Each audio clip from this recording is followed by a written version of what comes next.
Yes. Good morning. You are listening to the 5150 show live from Beat the Block Radio, live365.com. Oh, shit. Yes. Good morning. You are listening to Beat the Block Radio,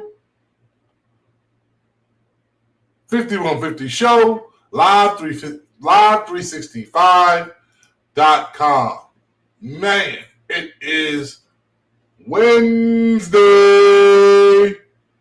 Happy Wednesday, people. It's humpity hump day. Humpity hump day. It's Wild Out Wednesday. Maybe. I don't know if I'm a wild out. If y'all missed the show last night, it was wild. It was wild. We're going to talk about freedom of choice today. Do we really have it? Do you think you have it? And if you do think you have it, why do you think you have it? If that makes sense to you. There's a lot of people out here thinking that they have freedom for the decisions that they're making, and they really don't. It's damn near like preordained what they are or are not going to do, right? It's already made up for them. The decision is already made for them. But they don't know that. They don't realize that. They think it is what it is, right? They think that they had a choice in the matter on what it is, the decision that they made, right? It's Wednesday. It's hump day, you know? I don't even know what I want to talk about today. I got a lot of stuff that I want to talk about. Well, kind of a lot of stuff. I'm going to start a little bit light until I get some guests on here. Once I get some guests on here, I might go deeper. You know, as I sit and I look at movies and things of that nature, and I wonder, like, maybe it's just me, I'm crazy or whatever, but what's up, big man? What up? What's up? Hold on, let me get my phone set up right there. Cool. What's going Wait on on? my computer. Not much, just get into the shop. About to get it popping. Got some. Oh, yeah.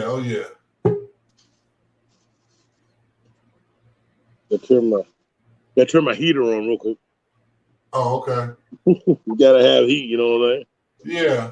You know, we tropical. Facts. I gotta have my heat, dog. I can't just be all cold all the time. Man, look, and we big guys too, so we get cold. It's a problem. Yeah, because fat freezes. Oh, yeah. That's all I gotta say. Fat freezes, cousin. That's it. How are you? Tell the people about your businesses first. This is my Big Man James Wells. If you need what? Motorcycle, ATV, a car, service work, towing, do it all. He does it all. Big Moto, correct? Big Motorsports. Big Moto is one of the other shops, but it's Big Motorsports. Big Motorsports. He's an umbrella company, a conglomerate. That's what they call it, right? A conglomerate, right? We're trying to start it. Oh, you know what I mean? Yeah. I'm trying to. Hold on a second. I can't hear you now. Yeah, you can't hear me? Yeah. Somebody called me, and now the mic went to. It went to on the phone. On the phone? Yeah, instead of speakerphone. There. So being that Big Man is a businessman. Oh, we lost him. When he comes back, I'll get back to it. But in my mind, I think, I don't know, sometimes I have funny thoughts about things like movies and stuff. So I was watching Hustle and Flow last night, right? And, you know, my mind goes to the left You back? And I'm back. All right. So I have to put my headset in. being that big man is a businessman and he has businesses that he does, one of the subject matters that I was going to talk about today was choice, freedom of choice, right? And a lot of people don't understand that many of us think we have choices in the world we live in when we don't. We're not aware of the options, or our options lead us down a path already decided for us. You make a decision on food, they're all owned by 5 major companies and employ all the same business practices towards each one. So if you don't like how they do business, what do you do? Like, when I say that, when I go into the grocery store to eat and I want to try to eat healthy, or I don't like the way a certain kind of business does their business practices, I don't have no choice. Understand that, like, for argument's sake, Tyson's Chicken owns everything in the meat section. Everything. So if you don't like Tyson's, don't eat no meat, because it might have somebody else's name on it. One of the people they own is Jimmy Dean, Hillside Farm, State Fair, Ballpark. So if you don't like Tyson's, but you like Ballpark Franks, guess what? You like Tyson's. True. And you don't have no decision on it. You get what I'm saying? Well, that's just, but you got to remember that, though. It is freedom of choice. But you got to remember that these companies have done the smart thing and kind of created a platform for them to make money. So anybody who's going to be in business and offer freedom of choice to whatever they have, they got to have 7 revenue streams. Okay. So if you think about it, you think about a company like Tyson's, who has grown to be one of the biggest dealers in chicken in the world. Why not take your money, reinvest it? Big man, they're the only dealers in chicken in the world. Well, can't forget Purdue. Purdue still owns himself. Purdue still owns himself. Oh, okay. They do. Okay. Purdue still owns 54% of their stock, but but they're still the owner, though. You know what I mean? Once you're over that 50%, that 4%, they're still the owner. So at the end of the day, when you're trying to make business decisions on how to build a business, you build a business with different names and different platforms. They don't know who the owner is. As long as they're getting the proper product, does it matter? I mean, for me, for instance. So that's my. But for me, for instance, nobody knew when I was doing all the parties back in the day who I was. All they saw was B&B Entertainment, right? They knew my business partner band, God rest his soul. You know what I'm saying? Because he was the front. I was the back. You know what I mean? We were yin and yang, left and right. They didn't need to know that I was involved. I didn't care if they knew I was involved. I handled the structure of the company. So I handled the structure, the entertainment, and he handled the advertising, getting the people in there, things like that. But nobody really knew, unless they were really close to us, who B&B Entertainment was, except for Bam. They didn't understand it. Big man was in the background just handling shit, So, but you still got a good product out of it. You see what I mean? Same thing with the company I'm running now. I started, and I was crazy for doing it. But you know what? I just jumped. So here I am leaving a company that I was at for 22 years, selling motorcycles and ATVs. I feel like I was successful at it, made them a lot of money. I decided that. I said, you got mine. Yeah, exactly. But I watched that platform. Okay, so look at it, and let me break it down to you how that platform works. Is that there's 3 companies under one building. There's service, parts, sales, and actually 4, finance. Mm-hmm. So I handled all, I was dibbling dabbling and everything, but there's 4 revenue streams. And they're also buying and selling from each other. So why not step out there, start something? It doesn't matter who owns it. It's up to the customer to choose who they want to deal with. So I've given my customers a platform where, hey, you want to deal with big motorsports? Cool, come deal with me. And I'm over here partnered up with LL7. in Stafford, Virginia. If you want to deal with Big Moto's off of 17. Get your car done there, oil change, tires, stuff, all that kind of stuff. And then you have the towing company, and nobody realizes who owns the towing company. It doesn't matter about that. It gives a choice to the customer to utilize the tools that we put out there and just give them good customer service. Okay.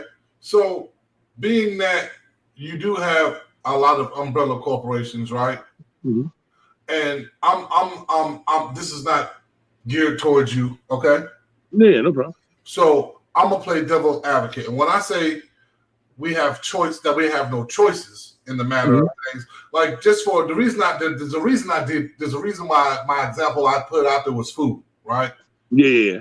Because we consume food, it's processed a certain kind of way, and so on and so forth, right? Yeah. A lot of these companies that buy all these other companies that's over them employ their own business practices, which always is not good. Of course. For those other companies, which don't give you a choice that you know of if you don't do your research. Most people don't research what they eat. Most people don't research who's making it, how it's produced, or the processing that goes into it. You know what I'm saying? Yeah. And so for me, if you got 5 major companies, right, and they all own all these, we just gonna use food. These foods, right? Pork, chicken, fish, beef, and their business practices are faulty. What choice do you really have, right? If I watch like Tyson's Chicken and they are, for lack of a better way to say, negligent or very irresponsible in how they process their chickens and stuff like that, right? Yeah. And they do that for all their businesses because now they own them. You feel me? So that makes us money. That makes us money to cut costs or to cut this to make it our way. So when we buy State Fair, instead of putting real beef in the hot dogs, we're gonna put Fufa beef or what? Yeah. So that takes away my choice. But it does. But I don't mean to cut you off, Trevor. It doesn't take away your choice. Because you can choose not to eat that food or research the food that you're looking for. We as human beings have a choice. We can go make our own hot dogs if we go out and find a couple pigs and things like that and do it ourselves. You know what I mean? Before there was all these companies, what did humans do? Right? So we have a choice. Think about it. We have a choice now. With recent events in the pandemic, there's more and more people now that are utilizing their land and building homesteads. You know what I mean? A lot of people don't talk about that. They don't talk about these people that are out here growing their own vegetables. They got their own little chickens. They're making their own. I mean, my neighbor across the street, bruh, I haven't bought an egg since I moved there. He got chickens. He brings me eggs every day. Fresh, free and fresh, right? So at the end of the day, he's trying to build that. He's making his own choice to do what he feels is good for his family. So I feel we do have a choice, and it's up to us to choose which way we're going to go. I'm glad you went to the homestead thing, right? Mm-hmm. Because in this world that we live in, as people, I'm not even going to say melanated people, as people, right? Yeah. How much and how long do you think it would take? I'm saying, let me back up. Mm-hmm. What do you think would happen? What do you think these big corporations would do if 50% of the population decided to go your man's route, homestead, grow your own stuff, do your own eggs? You feel me? What do you think they would do? Corporate shift. All right, because now the corporations are going to start losing customers. And then what they're going to do, they're going to have to shift to the more natural and the more exposure of their own company. So they're going to have to expose to the consumer that, hey, we see what y'all doing. Now, if they start losing profits and they start going down, you'll see a corporation like Tyson's change their business model, right? To do right by people. You know what I mean? Not put all these additives and things like that. Maybe. I disagree, and I'm going to tell you why I disagree. Go ahead. Yeah, that's fine. Do you understand how many of these big corporations are in the government. No, Lobbying, a lot of them.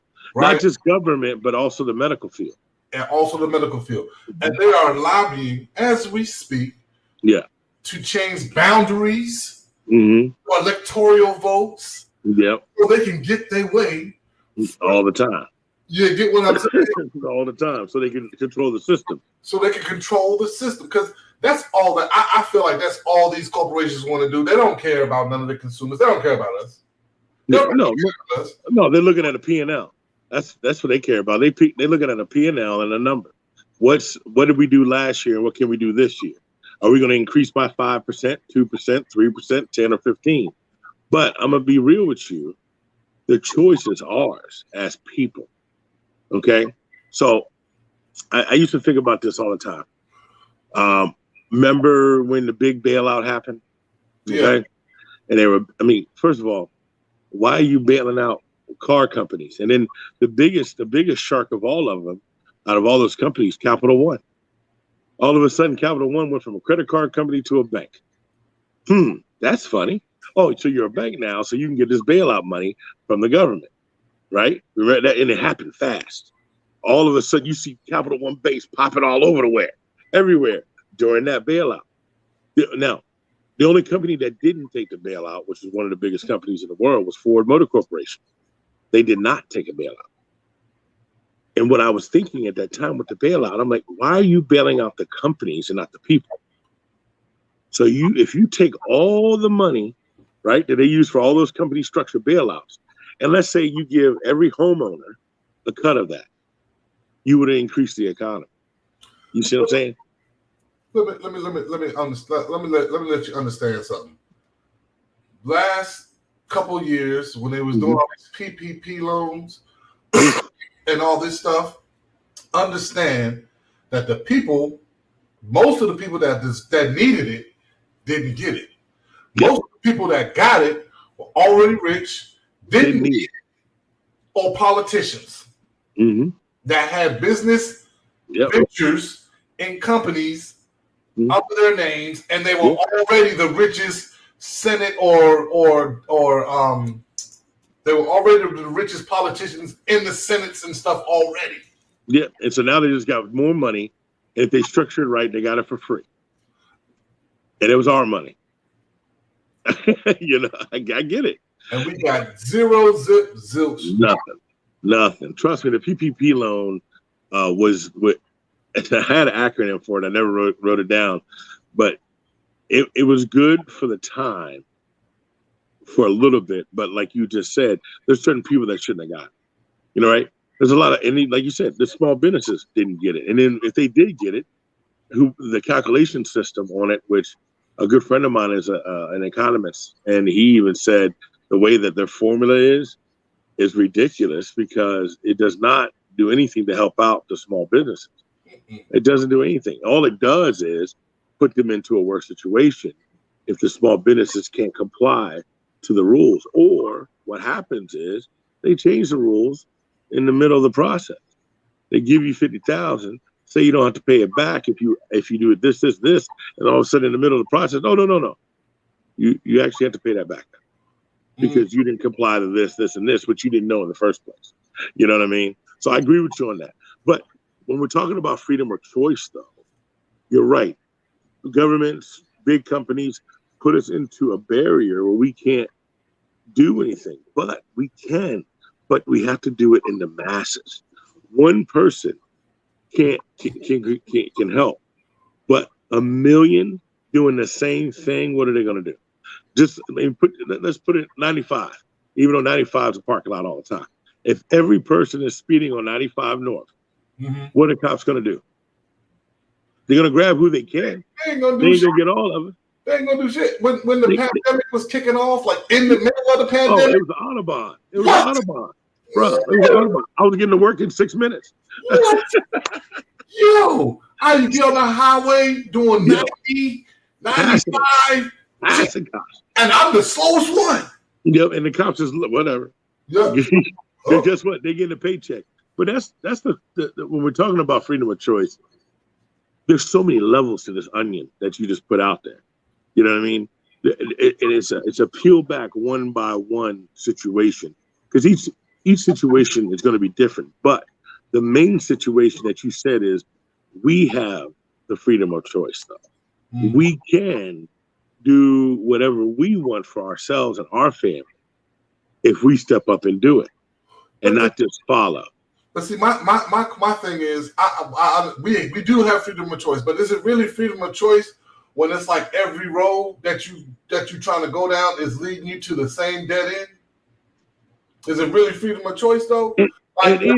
It is, because if you're choosing to go left or right and you're following dead end and you turn right and try it again, you don't give up. That's the freedom that we have. We don't give up. We just keep going. And no matter what blockade gets put in front of us, we find a way to get through it. We find a way to get around it. You know what I mean? We find a way to knock the wall down. You know what I mean? The most racist, what we're going to say is the most racist president in the world, who everybody thinks is, Abraham Lincoln. I'm going to be honest with you. He was a good businessman, though, but he failed 13 times before he became president. He failed at all his businesses, every single one of his businesses. Did he set the slaves free? Nah, not really. But, that's for another discussion. But at the end of the day, what I'm talking about is his failure. He hit a brick wall each time. He turned left, brick wall. Dang, it can't go that way. You turn right, brick wall. Nope. Okay, that's not working. But his end result was he was the president of the United States. You see what I'm saying? So no matter how many times you hit a brick wall or how many times you go left or right, the key is you have to figure it out to keep pushing forward. Moving forward progress in your choice, in your freedom. Now, and you have that freedom to do whatever you want to do that makes sense for you and your family. That's what I feel, Trevor. What's funny is... My forehead looks funny in it. Nah, ain't nothing wrong with your forehead, man. You good. Makes sense. What's funny is we have the freedom of choice, and understand that I'm going to say about 2 weeks ago, the beginning of December, the Black Lives Matter movement put out this thing to boycott all the white stuff and shop black and so on and so forth. And nothing. Crickets. Of course. Crickets. Because you know what? Look, Trevor, you and I both know. And when they put out that message, now we're talking about segregation again? That's what that is. Yeah. It is segregation. No, support black, support white, this, that, and the other. Hey, man, we're all human. We all bleed the same. You know what I'm saying? So, I mean, don't get me wrong. The Black Lives Movement, I think, was created at a time that was needed. But I think that what it needs is, as they say, all lives matter. It's not just black lives. We all matter. Now, as us, as a society, get the short end of the stick? Fuck yeah, we did. Excuse my French. But at the end of the day, again, it's our choice to do better. It's our choice to be better. So let me tell you this, and I don't think I ever told anybody this story. Freedom of choice, we're talking about. When I went to decide to go work at Coleman Power Sports, 1998. All right, here I am, young kid, you know what I mean? Never really sold a vehicle before. Before that, I sold cell phone and pagers, okay? Woo! Yeah, bro, beepers. Metro Call. You hear me say Metro Call, all right? All right? So I decided, but I bought a bike from Coleman Power Sports, beat them up on a price, and the salesman was like, hey, man, you got what it takes. Come by and talk to me.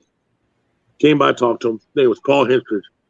There's only certain people's name you remember in your life that stand out. You know what I mean? Yeah. So Paul Henstridge, he was the first one to give me a shot to work on his sales floor. First thing he said to me, and at that time, brothers really weren't in the motorcycle industry in 98. If you think about it, there's only few and far between. Selling, riding, racing, all kinds of facets, Harleys, everything. I mean, we've been around bikes, but it wasn't as dominant as it is now, or predominant as it is now. So he said to me, when I got the job, he said, hey, man, I want to remind you something. So what? We got a lot of hillbillies in here, and you black. I said, thank you for letting me know that. And he said, but look, just know your product. Don't worry about that. You know what I mean? Because when I see you, I don't see color. I see a person I want to talk to. And I said, I agree with you on that. And that held with me my whole career, because he was very upfront. And he said, hey, this is a racist business right now. It's going to get better later, but hold your ground. You know what I mean? They're going to walk up to another dude because he's white, if he's a hillbilly, and they're going to walk right past you, even though you know more knowledge than that person. And then I took that to heart, and I said, you know what? He's right, man. And now I feel like that was my, and when we're talking about choices, that was my choice. One, to stay in the industry and make a change and be part of it, a small part of it, like 0.555% or whatever. And that was my choice to stay there so that anybody can do the job. You know what I mean? Anybody can come in here and sell a motorcycle. So that's why I stayed there. And that was my choice. You know what I mean? Yeah. I stayed there for 22 years after that. And 22 years, what have I done? You know, as a brother being in that business and being in that level, I mean, I've won awards, sales, broke records, you name it. You know what I mean? I've tried to do it. You know what I mean? Have I had failures when I was there? Yeah. I failed. I fall flat on my face. But guess what? I got back up. And you would have never known about it. I can even tell you one time I lost the company $25,000 in rebates because of how I'm being serious, because of how they structured us to get our money rebates from an OEM. I can't say that OEM's name, but how they structured it. When you put a certain date in wrong, you don't get paid. Well, it was explained to me by my rep a certain way. So I did it the way my rep said. I was doing this way for 6 months. So 25 grand was lost. I tried to get back as much money as I can by applying for other things. But guess what? By the end of that year, I got to 25 grand and increased our profit by 15%. But because that was my choice, you know what I mean, to do that, to make sure the company was whole. Yeah. Well, we got Rob on your radio. Just joined us, Rob. Greetings and salutations, my good man. What up? Right now, we're talking about freedom of choice. Have you been listening, or you just tuned in? I just tuned in. Catch me up. So we're talking about freedom of choice, and my argument about freedom of choice is that we don't really have a freedom of choice. We have a freedom, and he walks away. While I'm talking, hey, he that brother in the club, like, hey man, we about to buy these drinks, and when it's time to pay, he walks away. Why Rob always walking away when it's time to pay, bro? It's time to pay, man. I don't know. That's how he is. Like, hey, okay, so I mean, you say I freedom of choice. Like my family brother, for real. But what I get from what you're saying, yeah, what I'm hearing is, I mean, you're saying we're limiting our freedom of choice because certain stuff we have to do. They make it so we have to work. You're not gonna get around not working unless you came up with, some great profitable thing. But other than that, we have to work. We got no time for our kids. We got no time for our family. So that's that freedom of choice is limited. I disagree. Okay, Rob, let me tell you why. I disagree. And it's the same thing that Trevor, we have a choice. You want to spend more time with your kids? Find a platform. You know what I mean? You want to spend more time at home? Find a platform. They have developed so many platforms for income now that it's anybody can do it. You just got to choose to do it or not. So if you want to try to find time for your family, there's print on demand. There's free drop shipping.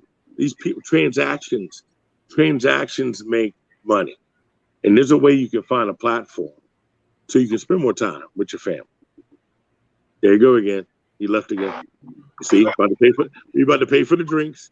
That don't mean I'm not listening, brother. I'm with you. I know he's talking smack, but there's so many ways to build it. Like what Trevor and I were talking about with the businesses I just built. But I also have other ones that work on their own that I don't have to do anything because I found a platform. That's the passive income that I look forward to. That passive income, bro. It's there. It's out there. You just got to find what fits for you. You know what I mean? So, I mean, I just added another one. Trevor, I just put my voice out there. So I'm going to see if I get a couple of voice calls because somebody asked me to do a voiceover for them.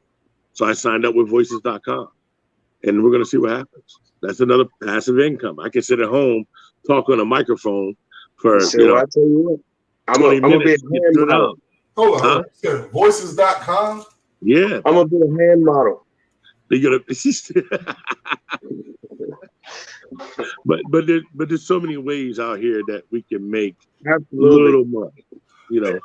Absolutely. I'm just making a change in life move. You know, I'm coming back to where I originally started. And that's what I'm looking for right now. Yeah. Try to put my hand, instead of jumping on somebody else's clock, I want to figure out where my passive income is going to come from. There's so many ways to do it. You know, I took a chance what I'm doing right now. I took all my savings and money and got a couple of investors. But and it's hard. But the good thing is, guess what? I can leave here in an hour and go pick my daughter up from school because she gets out at noon. And I ain't gotta ask nobody. I ain't gotta ask nobody for permission. I ain't gotta ask nobody. That's the best shit ever. It's good and bad because I'm gonna tell you, you'll stay up at night. You know what I'm saying? Oh, and, yeah, man. Yeah. You're trying to make sure you know where it's coming from. You're going to be figuring it out constantly. And another big part of it that I get from the older generation is you need that insurance. Yes. That insurance is huge, man. If you pay out of pocket for your Cobra or your for your Kaiser, it's huge per month by yourself. Okay. So, you know what? I got a comment. Robin says women have always had to do this, as normally they are primary caregivers. What do y'all think about that? Well, I mean, again, everybody wants to make the claim that they're doing it on their own. Now, is it by your choice, or is that the circumstances that you left with? You said, because I know a lot of women who do it on their own because they choose to. Yeah. But while they're home, they can do whatever they want. You know what I mean? So I got to vouch for my wife. My wife is going through a process of trying to build her own business, but she starts to take care of what she has to take care of home to keep the family solid, right? But also she's a dog groomer too. She's out here hustling. So she goes groom these dogs, come back, paint a whole bunch of stuff, tries to sell it, does my laundry. I haven't washed laundry in 19 years. You know what I mean? Does my laundry. So I give her props. Does my laundry, and also could make sure I have food every night. And if I don't have food, she calls me. Hey, babe, I don't feel like cooking tonight. You want to pick up something? Now I tell her I'll cook tonight. You know what I mean, or something like that. So women. It's a household. Hold on, we're doing some work here in the shop. But as a woman, women now today have more power than men. They're coming strong. It goes a little bit far because they want to put that badge on that I'm doing it by myself. But then if you ask them, why are you doing it by yourself? You know, all the reasoning is not reasonable. No, but it's a choice. It's their choice. It is a choice. Do it by themselves. It's their choice to do it by themselves. But I mean, I gotta say this about, because I was raised by 5 sisters, my mom, grandmother. You know what I mean? They are almost the same thing. They're the strongest beings on this earth, and they can do whatever they want to do and be successful. Just as a man, if not more. I agree with that. You know what I'm saying? You know that. So I give all the women the props with their choices they have to make and the sacrifices they have to do to take care of their men and their children and their family. But now, if it's a choice of them trying to make income, they got to just find a way, just like us. So, my wife is currently trying a new venture herself, and she's getting into the insurance game. Yeah, that's a long game. .com. Look her up. Yeah, that was my advertisement. Hey, was that a plug? That was a plug. That was a plug. You're lucky he ain't put the little website at the bottom of his screen yet. I started to, but I got to send it to him. But you know what? But what Rob said earlier, and I wanted to comment on that about insurance and having the insurance. Well, one thing that I think that a lot of people don't, the rich people know about is their life insurance policy and how to set that up. Because your life insurance policy is the most important thing that you need to set up, because that's like a better bank. You know what I mean? It's a shelter. It's a shelter. And I had a good guy who tapped us into it, and he told us what it really is. It's better than any bank you can have. They're not going to have nearly the interest rate that the insurance will. And when it pays you back, and you're borrowing on your own money. And you know what I mean? That's you right. take it from yourself while you're Hold on, still growing. While hold you're on. still growing. So you're telling me right now that if you get life insurance, There's certain. Go you ahead. borrow Certain from policies, life insurance annuity, Yes. and Roth. without Yes. penalties. Yes. What? It's like a loan. I did not Like know I that. said, rich people know this. Rich people have dozens of policies on everybody in the house. Exactly. With And everybody, every with all time the they big need to borrow names. a dollar. They got them with MetLife. They got them with Columbia, because I got it with Columbia, and I got it with MetLife. So, but you have to set the policy up. It's a term policy that you have to set up properly, right? And depending on the amount of money you have in there and how long you've had it, as your money is growing, I started my life policy when I was 21. I'm 47 now. You see what I'm saying? So I put that. I started that when I first started at Coleman's. The first thing I did. So if I get into trouble, Somebody was in your ear. guess what? I can go borrow from that life insurance policy, right? And here's the key: you can take the penalty and not pay it back, or you pay it back slow while your money's still growing in the life insurance policy. Still growing. And you'll always have a fallback. And then of course, if anything happens, guess what? Family's still taken care. Robin said, that's for your descendants, not you. What did you say? She said, that's for your descendants, not you. No. It's so true, but at the same time, like you said, it's still there if something happens. Yeah, exactly. No, it doesn't matter, but it's still there. But It's if an not, option. it's an option. But at the end of the day, it's a good option, though. So if you have $1 million policy, Trevor, you start your $1 million policy when you were 20 years old. If your premiums are, I don't know, I'm just going to throw a number out there, about $600 every 6 months, right? Or whatever your premiums are, however you structure it.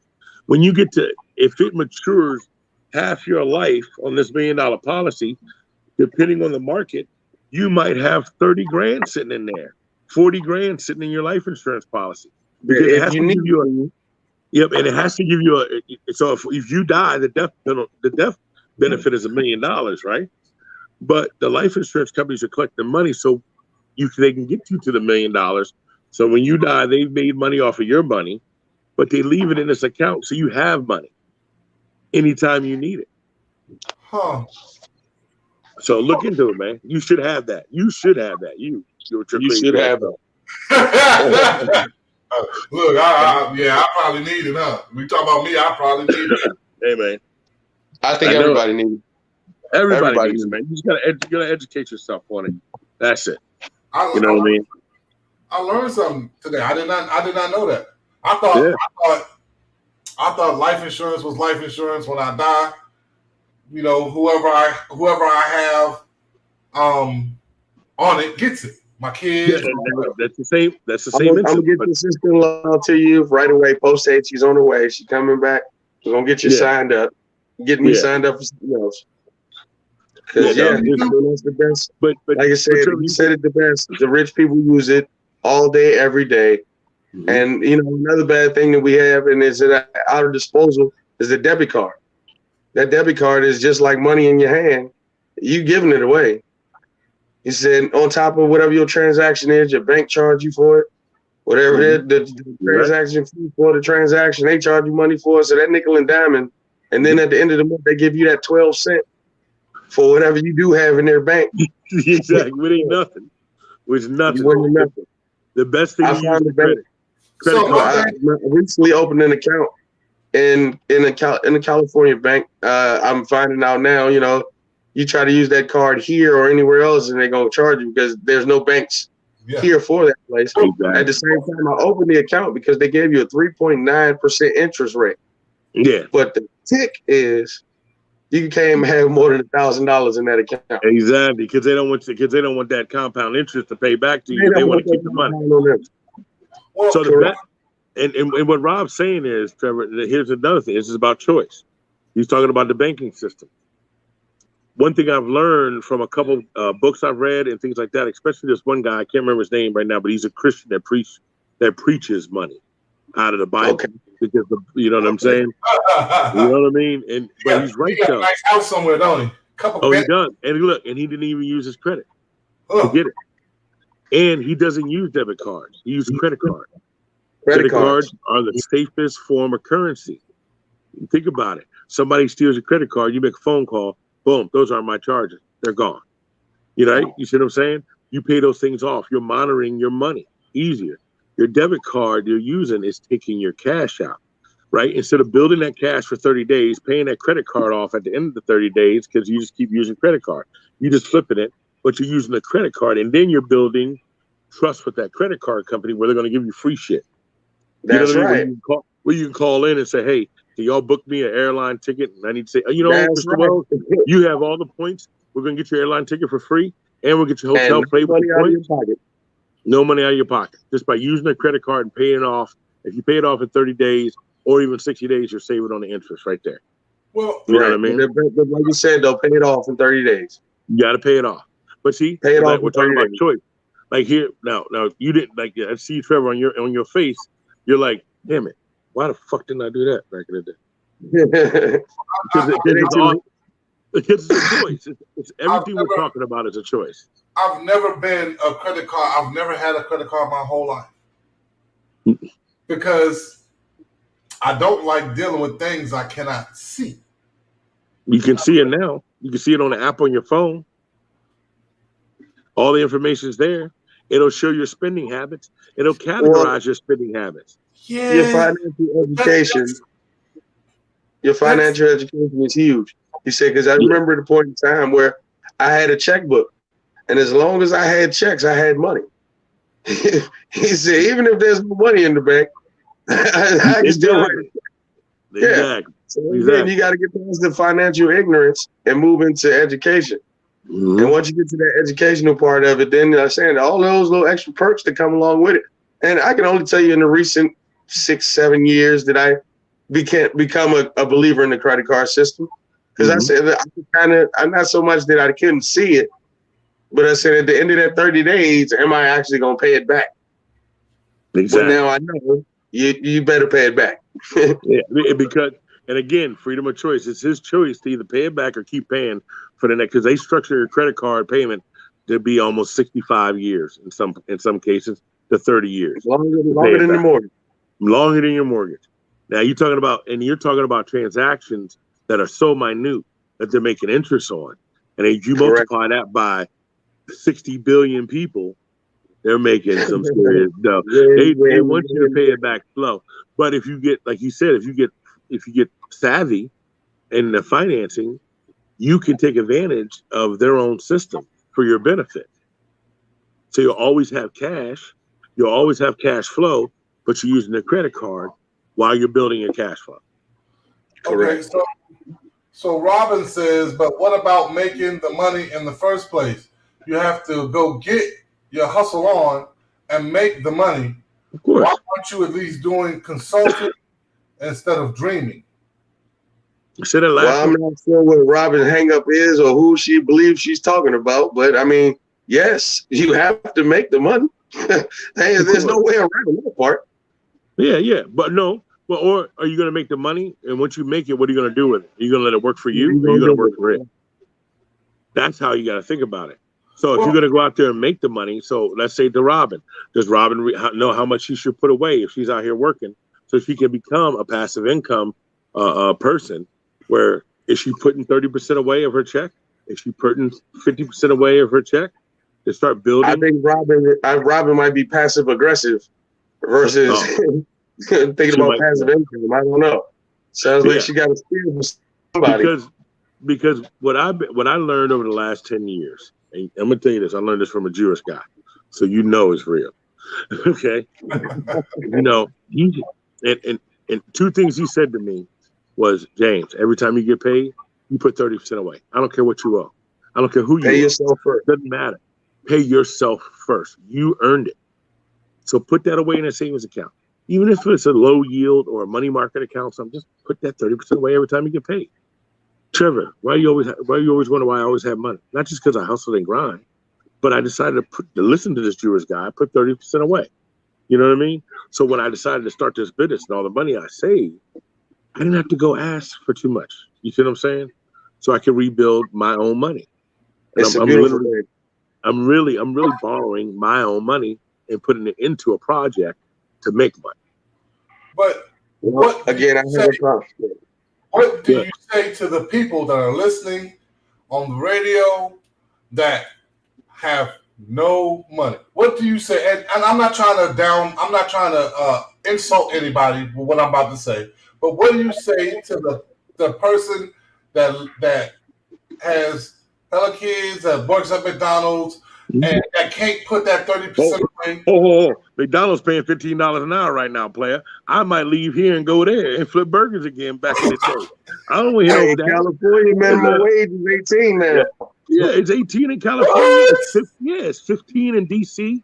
So nobody complain about having kids and this money rate. You can go get a job at Bojangles making $14 an hour. Amazon's paying $20 an hour. Now, here's the key. What I say to those people who are working, look and write down everything that you got going on. Put it in a category of importance to you. Then look at your once a week, every paycheck, and then say, okay, what can I do without for right now? I don't need this. We don't need these. We want these though, and we will pay for them, right? So you and I, all of us are smokers. If we stop smoking these $8 fucking packs of cigarettes, and where he's at in Cali, probably 15. In Philly, you're in Philly. It's $11. Nigga, I'm quitting at $11. I get the 10. I'm done. The same. Yeah. But think about that. Think about if you cut something out and you save each pack. If we smoke a pack a day, that's $10 a day. That's $70 a week. It adds up. Put it away. And then you go back to those same people that you're talking about. And if you look at their priorities and how they prioritize it, whether the Jordans or the car they can't afford, nothing is going forward to buy a house. I'm not going to say nothing is going forward, but I mean, in that thinking that you don't have enough money to have money, there's something wrong in the priority. You said, do you have a closet full of Jordans? Yep. Do all of your kids wear Jordans? Do you need Balenciaga and all of that shit? My closet looked like a Walmart special happening. And again, my clothes are still warm. I don't worry about what I'm wearing, man. Money, clothing, or what you're wearing has never made you. He said, I actually have an opportunity right now to be here to be helpful to my family because of the little bit of good decisions that I've made in the last couple of years. I am work. I have a job, but I'm off from work. If that makes any sense. I still currently hold a job, but I am off from work. And in any other position, I mean, I can't speak for anybody else, but I have set myself up. Like I said, I live rent free for the last 6 years just because I choose to have 5 roommates in the house with me. In my house, but I got 5 roommates in that house. But you living free. They're paying your bills. Thank you. You living free. They paying your bills. You're stacking your bread away. That's. And you know what? If I actually like a lot of people, I got plenty of rooms in my house, but I'm not. Nobody. I don't want nobody living with me. Correct. But at the same time, we kind of knock other cultures. We knock other cultures because they live 10 to a house, 12 to a house, and it's a process. It's a hierarchy. Everybody's trying to get better for the next person to move up. And you're right. And a lot of people don't do that. A lot of people don't think that way. So like back in the day at 21, 24, 25, I had a townhouse and I had 5 of my dudes live with me. You know what I mean? Same situation. I didn't have to pay rent. I've been preaching for years to get a whole bunch of like-minded people to go buy $1 million house in the woods of Culpeper, or you know what I'm saying? Yeah. And look, and we all pay it off, and then on to the next one. Because by the time we get that $1 million house off, it's going to be $5 million. Exactly. You know what I'm saying? But see, but you know the issue is, bruh, and I'm gonna keep it 100 with you. I had that same plan when I first started back in the day when I was doing B&B Entertainment. I went to every single club promoter that was hot, right, just like we were, and I said, hey guys, we need to all come together. We all need to come together. We have a board, we have treasurers, everything. So we can create a company that can do these events. It was like 10 of us at this meeting. And I said, here's 10 of y'all. If we make this one company where we have a treasurer and every time you guys have a party, each person puts in $500 a week. We build that money up. We throw a show at the Verizon Center, right? We all break bread and then we build it up again, right? Guess who stole that? They didn't steal the idea, but they did the same idea. Live Nation. Live Nation is there was a bunch of brothers, not black brothers, but Italians and a couple others. They started Live Nation by doing shows. They were all promoters and came together. And they did the same exact formula I tried to give all these other brothers back in the day. But brothers don't trust other brothers, right? We need to trust in each other to get the job done. So Live Nation now owns Ticketmaster. Do you know that? No, I did not know. You buy your tickets. Now, that's who they go through. They own Ticketmaster. Now also, Live Nation has a contract with almost every single outdoor venue that you have to go through Live Nation. And then Live Nation has also contracts with the artists, right?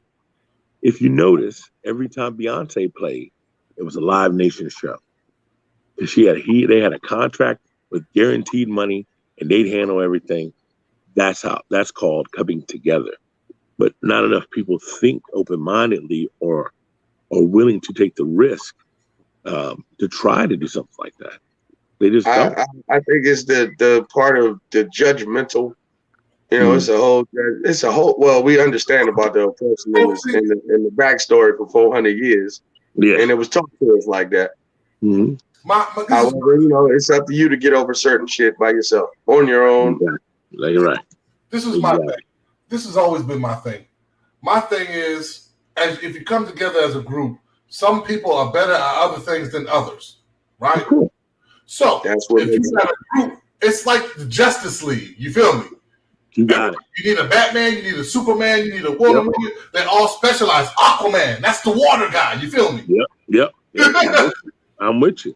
But everybody wants to think that they're strong or good at every single thing they do when they're not. Well, once you realize that part, then you can definitely humble yourself to have a partner. You have to, or you're just gonna keep doing the same path. I mean, insanity is what it is. It is. It definitely is. He's right, though. He's right. But I agree with you guys. I think that that the more we work together to benefit the goal, which is we call it success, we will become more educated as long as we share. Each one teach one. We got to share our knowledge with everybody and make sure that the choices not only that we're making, that we give them the advice from the shortcomings from our choices and the benefits from our choices. And then they can make their own choice on which way they want to go. Just to piggyback, like I said, one of my favorite sayings is, if you think education is expensive, try ignorance. Yeah, 100%. Huh. I agree with that. Hey, look, because I'm not going to say nothing about Trevor. I know you don't. Trevor, you did some ignorant shit back in the day that you came back in and looked at me and said, "Big, why you let me do this stupid ass shit?" I said, "Man, you were so happy I couldn't talk you out of it." I am not here to steal your job. The first time I met Trevor, you know what I mean? Trevor coming in the shop, he said, "Man, Big, I want a ZX14 single-sided swing arm." I said, "All right. So we're going to build you this bike. No problem. What's your budget?" Gave me the budget. I'm not going to put your budget out there. Gave me the budget. We got it done. Bike was gorgeous, beautiful. 6 months later. Look, you can put the budget out there. I'm not putting all your business out there. I don't do that. I don't put people bidding in the street. I'm just telling the story. We're going to leave the numbers alone. It was a little budget or a big budget? That was a pretty big budget for the first bike. Okay. I remember the budget for the first bike. It had to be at least 30, maybe 40. Yeah. Now you said it. You said it first, so I'll put it out there. Yeah. But the bike was gorgeous. But what happened 6 months later, Trevor? I had like 3 other bikes. Yep. and then what happened to the 14 you just spent 40 grand on? Just sat there. Man, I was riding other bikes and then I blew the fucking engine. And then you blew the motor. So that's a lesson in what my man Rob said. That was your money. You do whatever you want with it. But what he said was the ignorance of us. We want to be flashy. And I'm the same way. I've spent money on my last Busa. I spent like 60 grand on that thing. But that was ignorant for me to spend 60 grand on this thing because it's not going to give me any value later. and you're not gonna go 180 miles an hour nowhere. I wasn't going to go that fast anyway. I beg to differ, my friend. No, he did. He rolled. He moved it. He moved it. I bought my old crusty bike out and showed them how to ride up 301 one time. They looked at my bike, bro. They're like, "What is that bike gonna do?" I said, "What? Remember?" Yeah. Yeah. He was moving. He was like, "What the fuck is going?" But that just shows, like you just said, I'm just doing a spinoff of what you said about us and the ignorance about what we use our money for. Now we're at that age where it's like, why did we do that? You know what I mean? Where would we be right now if we didn't do all that ignorant shit? Right? Can I get that 40 grand back? Let me put that 40 grand in the bank right now and find somebody to squirrel it away. Exactly. Where will we be? So, but that was just my Trevor story. In your lifetime, when you're doing those kind of moves, you already know that that's coming back to me. I'm gonna make that again. Yep. So you kind of not to worry about it. Everybody has a Trevor story. I don't know if that's a good thing or a bad thing, but welcome, Rod Smooth. What's up, Smooth? Big Smooth. Morning, Big Smooth. Big Smooth. Big man. Wait, I did the show last night, and I can't tell you the turn that the show took. Well, we was like, oh. Yeah. You got to go see that one for yourself. That's one you got to go see. I'll check it out. You see it, look, but Big Man know me, right? So when Big Man see it, he gonna be like, "That's Trevor." Yep. Probably right. I wasn't expecting. But the term that I learned. Go ahead. I wasn't expecting it for real. I really wasn't. It took a term that I learned in the financial market is return on your investment. What am I putting into this, and what do I expect to get back? He said, if it don't match up in my mind, I got a partner of mine who won't let me do anything outside of $100 without her say so. But at the same time, that's what I need. I need that extra voice in your ear. For me, I know I need it because I will do the investment, and I'm thinking long term. Well, I mean, this guy's got good intentions. He said, but good intentions don't always pan out to be profitable. True. Definitely true. I agree with y'all. It's a choice. Everything is. Sorry, I'm at my desk, so I gotta look at a couple things while we talking. I gotta keep it moving. I wish. I got look at all these titles I got in. I see it. These are all the vehicles that my company owns. I wish for you know what my dream would be? My dream would be that I'm somewhere living independently, eating and growing independently. I'm not gonna say off the grid, but when I say independently, my own electric, my own water, you feel me? And then I'm making money independently and living life, you know what I'm saying, on my terms. And that everybody around me is doing the same thing and being happy and having a good quality of life. That's my dream. Everybody that I know or that I love or that I care about, or even people I don't know and don't love and don't care about, are living good quality of life and living life without these things that you think are required. You know what I'm saying? I don't know how to explain. I really don't believe that we should be having to pay rent and pay for water and shit like that. That shit should be fucking free. I'm crazy.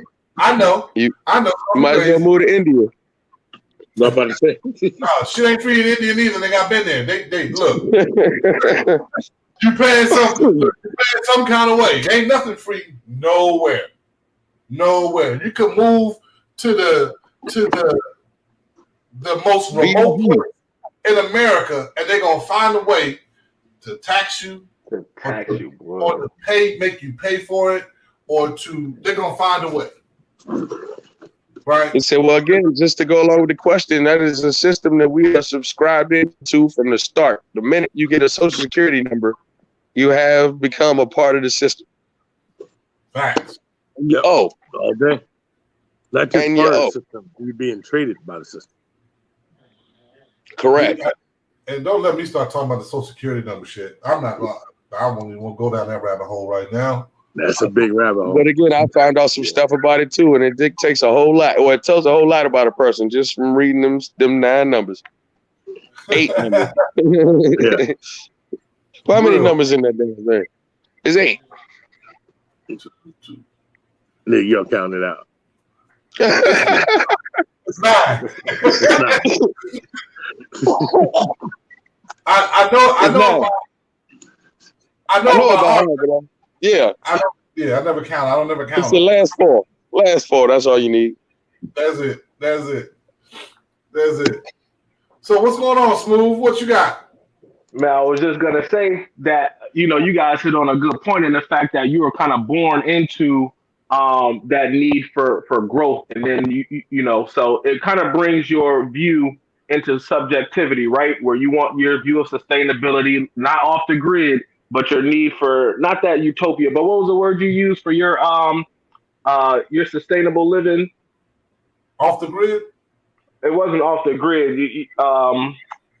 But it brings that view kind of into subjectivity, right? Because there's always going to be a system. There's going to be a barter system in order to trade, right? At some point, you can somewhat eliminate that. But equality of life, right? Quality of life is the word that you use, right? And you are born into it. When you're born, you get that Social Security number, and you're immediately put into a view of a quality of life, and that makes it kind of subjective. When my silver spoon that I was born into isn't something that somebody else has been exposed to.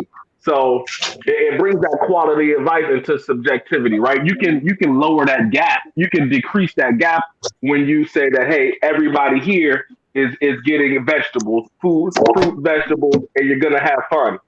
But I need my motorcycle, right? And I think y'all were talking about that as I joined. So that speaks to my quality of life, right? I need my motorcycle and I need me a cigar. That's my quality of life, and I'm good, right? I could maybe sacrifice Sports Center. I could probably sacrifice NFL Network. But somebody else may have a different view of, what's quality of life. And at the basic level, our basic needs can be taken care of. You're gonna need safety. You're gonna need food. And beyond that, it starts to taper off into that subjective view of what exactly do we mean by quality of life. But I think there's, when you break it down to the basics, there's a lot less discernment between, what exactly is quality of life. You need some food on your table, clothes on your back, and you need safety, right? So, once you provide that, everything else is almost up in the air. I mean, yeah, you're right. But see, this is what's funny to me. When I always tell people I'm Freddie Tiffany, right? Internationally known. I've been all around the world, and I've Don't do been that. a lot of places. Stop. I'm about to get off. He said, right, my dog's not whining. Don't do that. Yeah, I heard my dog hollering from the house. But what I'm saying is, I've been a lot of places, and I've seen a lot of people that the quality of life made them more happier than the money. I got a homegirl in Belize, right? She's in Belize. She lives on the beach in Belize. Her rent is like $500. You feel me? It's in Belize, though. You feel me? Belize don't have all the stuff we got. Maybe the internet's a little bit spotty or whatever, right? But her quality of living, she did a broadcast with me. She, like y'all sitting right there where y'all sitting at. She in the ocean with her phone doing the broadcast. Look at this beautiful blue water, right? But her life is happy. Her quality of life makes her happy, and that makes you live longer, so on and so forth, right? And again, to the subject of this whole discussion, that's the freedom of her choice. She has the freedom to choose to live in Belize and live that way. That's the way she went. Nobody stopped her. Nobody told her she couldn't do it. Nope. Nobody said you can't live here on the beach, but pay me this $500 a month for this hut. You happy? I'm happy. Right here. And she's happy. That's my homegirl. That's my homie. Been my homie for a minute. You know, I'm not going to. You know what I'm talking about? You know it too, big. I do? 6. Oh, that's where she's at? Yeah. Oh, I didn't know that.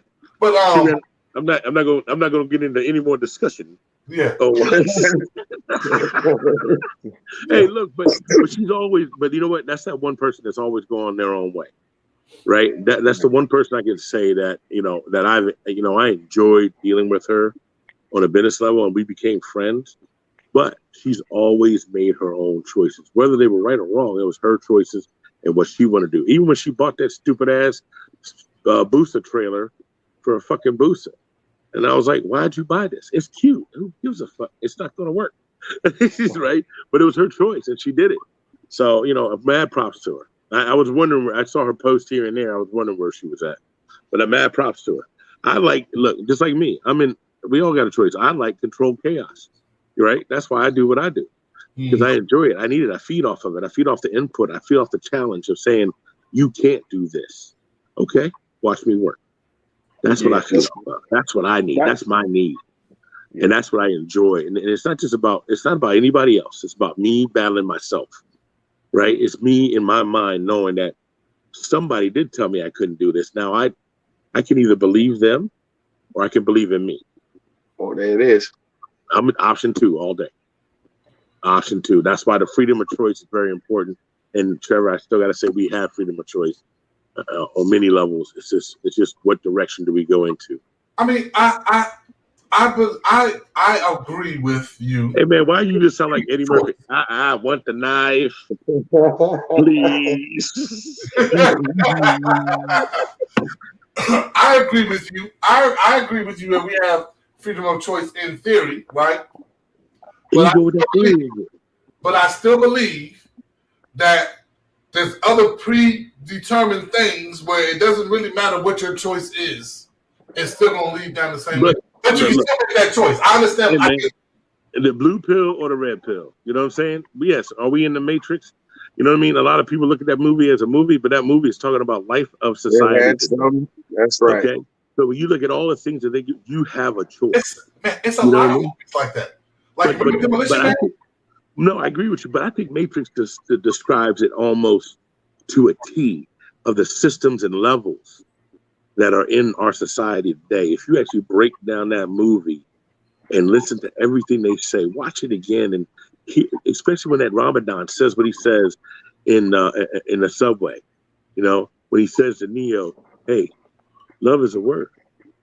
Okay, it's the emotions that come behind it that make it love. There you go. You know what I mean? So when he starts breaking it down, and then you start thinking about everything they do in the movie when they're talking about exposing the Matrix, it's just about control, right? Do we let them control, or do we take control?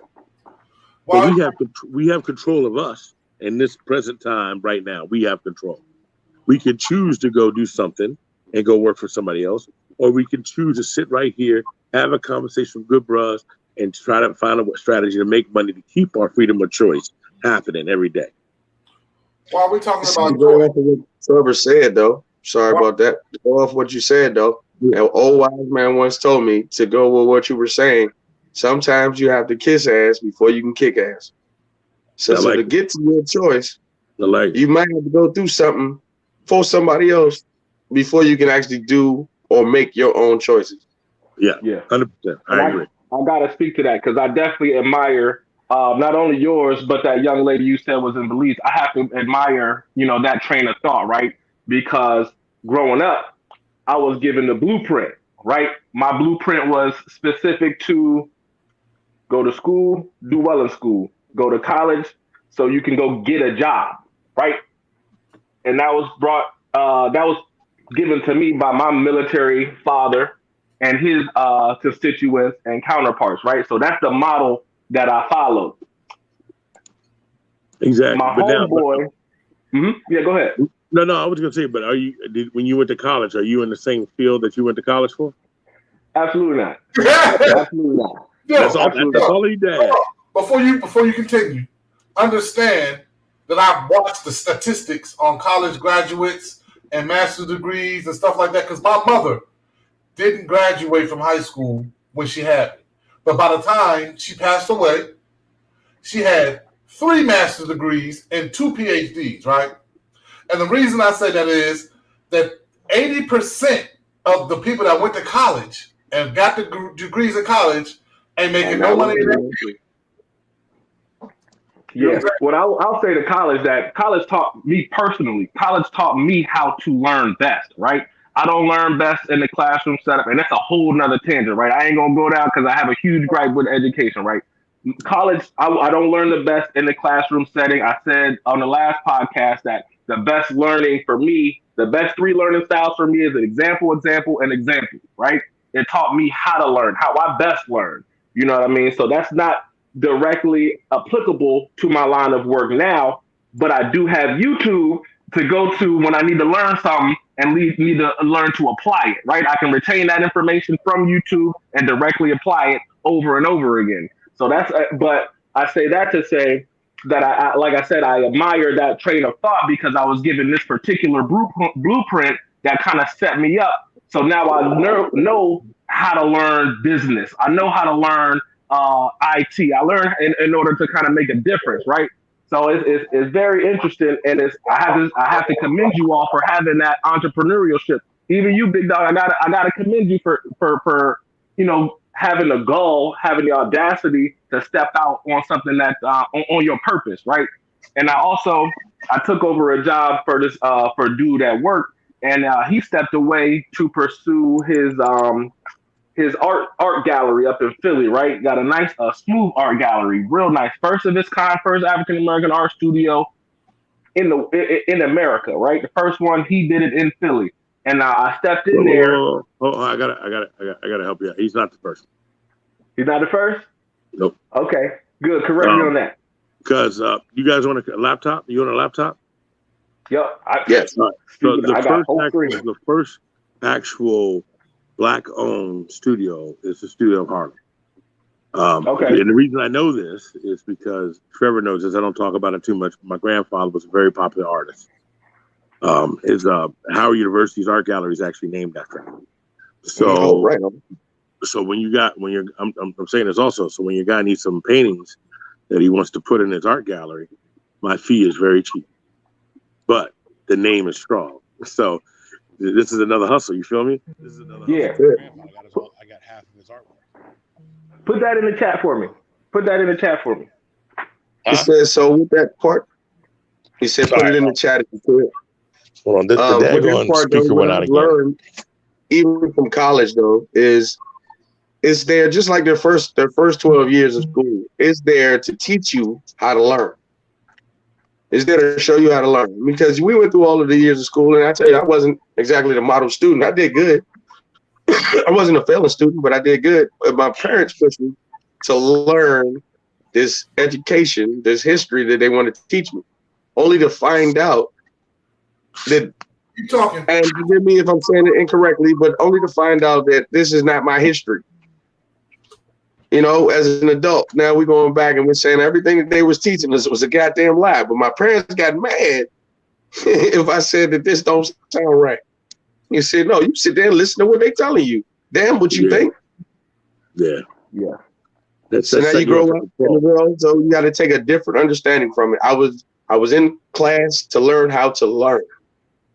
Mm-hmm. Learning what they taught me, you had to figure out that, like you said, that he wasn't the first Black to do something.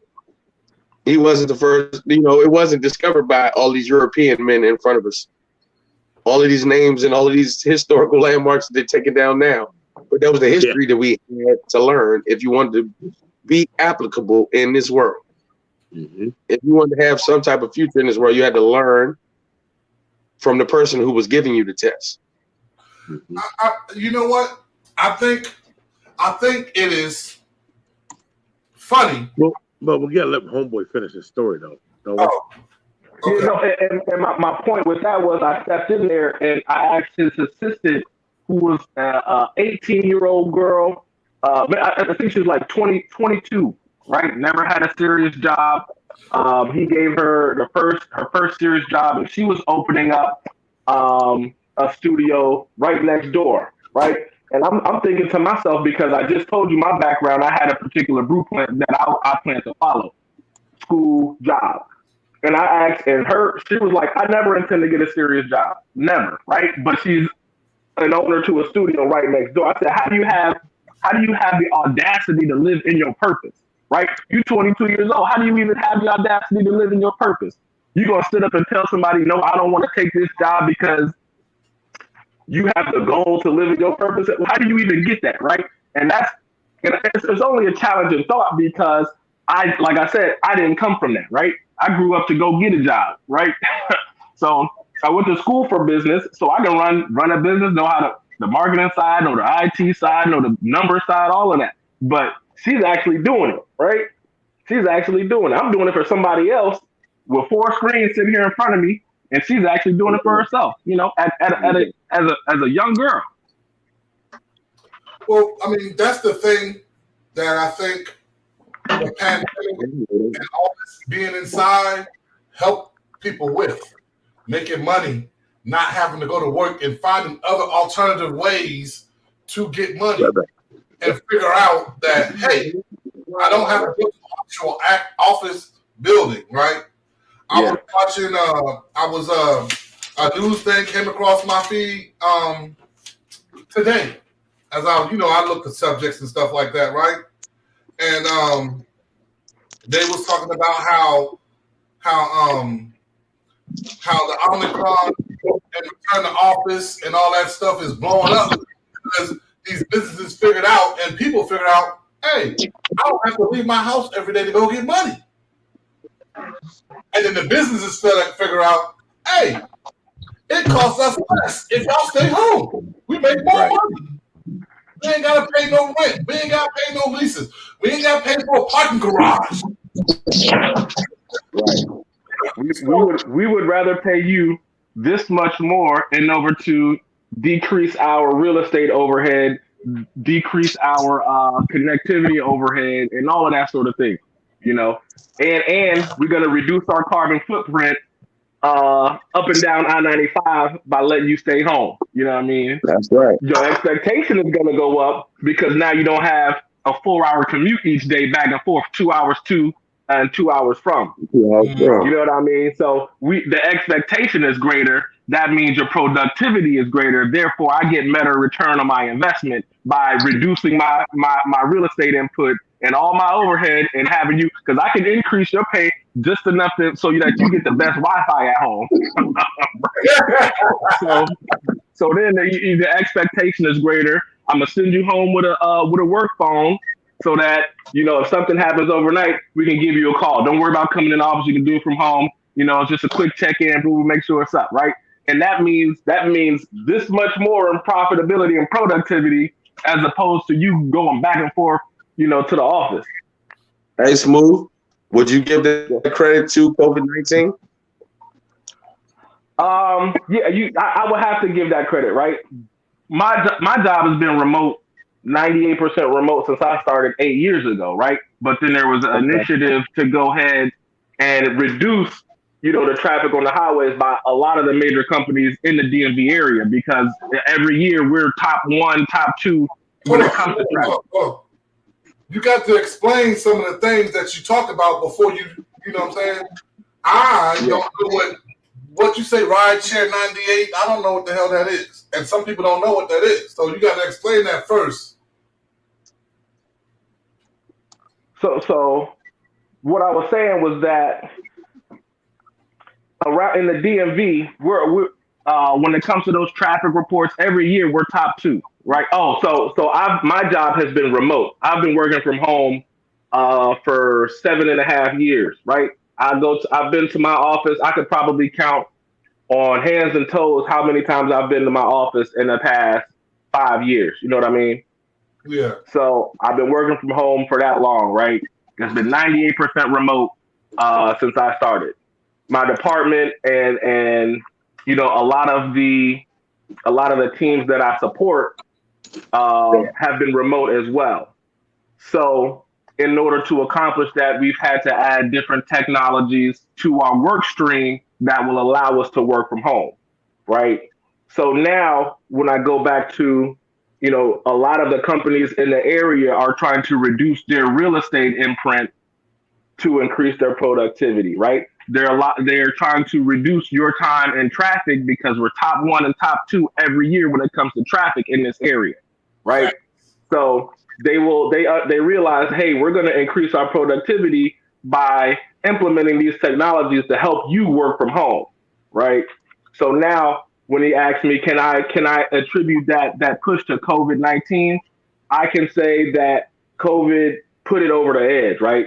It put it over the edge. There's already been an initiative probably for the past 10 years when they realized this traffic ain't gonna work.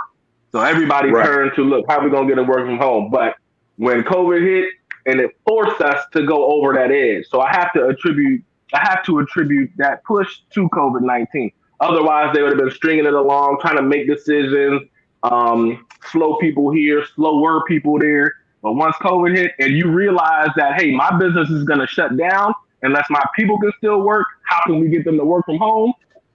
Yeah, that's what pushed it over the edge. And then you saw the stock in all of these remote tech companies like WebEx, Cisco. You saw the stock price shoot up because they said, oh, like Peloton, because you couldn't go to the gym. So Peloton shot up immediately, right? So it's like, well, all those stocks went up because now people are at home, right? You're not going to have that foot traffic that you will have to, whatever is right next to your office building. They had to implement the Uber Eats technology so they could take online orders. So it's the same. It's the same. And COVID-19 just pushed it over the edge. And the fact that it forced you to figure out a solution. It made you figure it out. But that's all I was saying. That's it. That's all. We got you. We got you. I feel you. I think the ends to the means is that it's making us more independent. I think that it's making us open our eyes and know that we just don't have to work for somebody to be somebody. You know what I'm saying? There are a lot of these young cats. I'm not gonna lie to you. I'm pretty proud of them. But before I go into that, I'm sorry. I passed the whole subject that I wanted to talk about. So, okay. When you earlier said that you're not a school person and you went to school to learn this stuff that wasn't true, right? And we had to, in the age that we are, and we have to go back and relearn damn near everything again, or we've learned or picked up stuff along the way towards our enlightenment in life, right? What do you say about that? Because it's almost like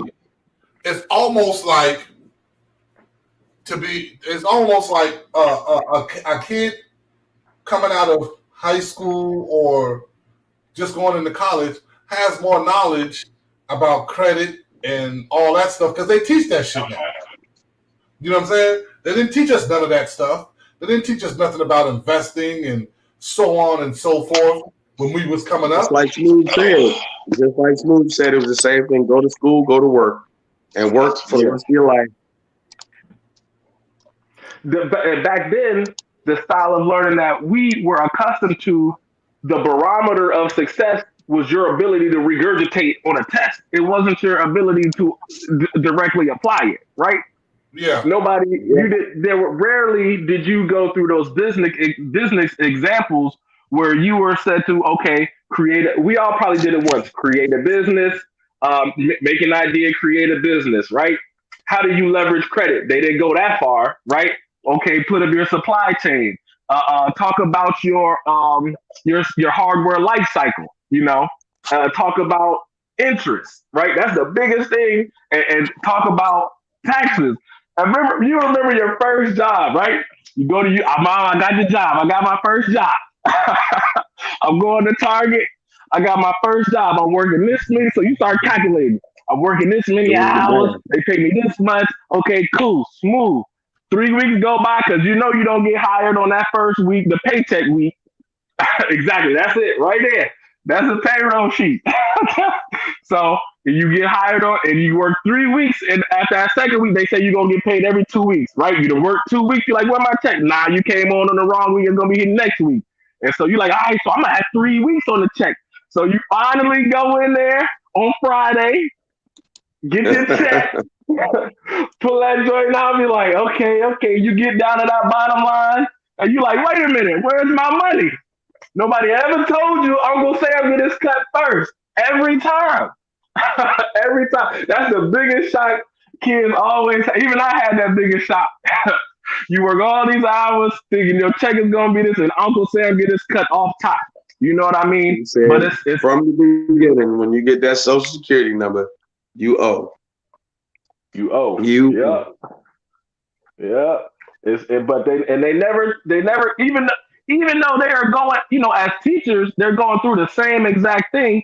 They never kind of make, they never kind of make that known. I can't speak for you, but I had two teachers to this day that stood out because they did put that in front of you. He said, it's not the fantasy that you believe that you're going to go out and get this great job. Yeah. He said, the reality of it is you're going to have to do that job for a long time before it actually does anything for you. But it was still the same philosophy. Go to that job every day. Yeah. My parents both worked into the United States Postal Service. My mother did 38 years, and my father retired with 63 years. And during all of that time, all of the ups and downs, lefts and rights, no matter what happened, they went to work. My father would have still been working if he hadn't had an injury. But either way it goes, like I said, in their minds, it was work every day. And honestly, never in their words and their teachings to me was there any part of saying investment. There was never, me put in front of me. I didn't hear about investments until I got older. But they were doing it. They were doing it. They had their life insurance, and then they had their, the little side policies that they wanted to keep. But that wasn't what they put in front of me. All they said was you just work every day. I don't know if it was because they figured I wasn't going to be the sharpest knife on the drawer or what, but they just said, best bet for you is to go to work every day. Nah, I think they just were like, okay, well, maybe he won't understand it at this time. And that's where you have to credit the kids these days because they have all the information right here. You know what I mean? All the information, and they're able to ingest and retain that information and find ways to apply it. Where back then we didn't have, you had to go to the library to figure it out. You had to ask somebody. And man, you remember when they used to drop it out? You used to order to the door, like, yeah, we had every Britannica you can imagine. every year they had the new one. They were like Jordans. Yep, exactly. Right. But you're right. That's the only way. That's the only way we can find out information. And of course, do we know that if that information was real? Do we know if that information was proper for us? And things like that is how we take and retain that information. Nowadays, like you were just saying, Smooth, they have it at a push of a button. Right. And they still don't utilize it. You know what I mean? Right. You know what I mean? To their advantage. You know what I'm saying? Yeah. So if you that cell phone in your pocket is $1 million piece of equipment. And everybody's got one. Yep, and it's the best advertising tool that you can have for free. You know what I mean? If you utilize it properly, you utilize your cell phone to make millions of dollars. I mean, because it's a computer at the end of the day. Like when we've been talking this whole time, and I'm sitting here doing what I got to do, I'm literally answering with my cell phone connected to my computer. I'm answering text messages, working deals, double checking titles. You know what I mean? So, but people don't utilize the information, I think. And I think a lot of times because of how, I'm not talking about you brothers, but some people in society that raise their kids not to reach their potential because they do give them this electronic device, and instead of them using this electronic device for their advantage to be profitable in the future, they use it as a crutch, almost a security blanket. You know what I mean? Think about it. You think about your kid when we give them the electronic devices and things like that. Even my daughter, I tell her I'm taking her phone away for a week. Oh my God, it's like hell froze. Like hell just showed up. Right. I'm taking your eyes from. You know what I mean? But I told her this, is I said, look, if you're going to be on that phone and looking at social media and things like that. Let me show you how to post. Let me show you how to put things out there so you can make some money at 15. You know what I mean? Under daddy's name and your name, let me show you how to do it. And so now once she gets out of her, because she's in AP classes, so once she gets out of that, we're going to be sitting around. And I'm going to show her how to post, not just for me, for my company, but to start her own little passive income at this age. And then once learns it, she loves making money. My daughter will get down there and detail a car before she does dishes. You know what I mean? I heard that because she knows at the end of the day, I'm making $65 for detailing this car, right? And it'll be clean as a whistle. But she said, I'll go do that. You can't pay me $65 to go wash dishes, but I'll go wash this car. He said, I like that. Just that motivation in itself. She understands the value of a dollar. He said, well, what really is, you're sitting around with a cell phone, a laptop, a video game, and you say, I'm bored. What? When you come up with, I'm bored, then it kind of loses me in the whole perspective of things. Mm-hmm. Now, the good thing is there is a generation out there that I'm seeing of kids that are definitely jumping on like cryptocurrency and really getting into it and things of that nature. But I mean, at the end of the day, with Trevor, where is Trevor, by the way? He had a couple of computer issues. He said he's making his way back now. He just texted.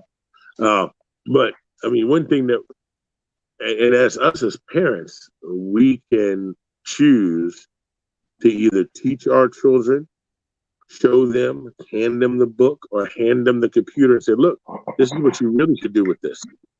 Okay, try it out. And then find a way for them to make money. I literally talked to my daughter about a Vanguard account. And she said to me, she said, Daddy, what's a Vanguard account?